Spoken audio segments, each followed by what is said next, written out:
Meaning of knuckle. Knuckle.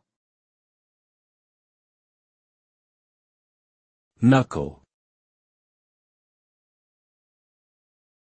Knuckle.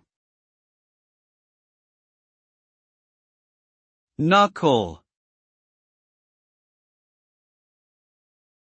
The word knuckle has a few different meanings depending on the context in which it is used.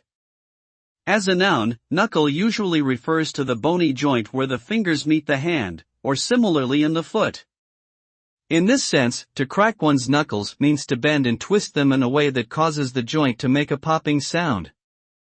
In a different sense, knuckle can also be used as a verb meaning to grip or apply pressure using the knuckles, such as when punching.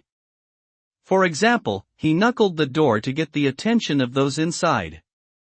Lastly, knuckle down is a common phrase that means to apply oneself earnestly and with determination to a task.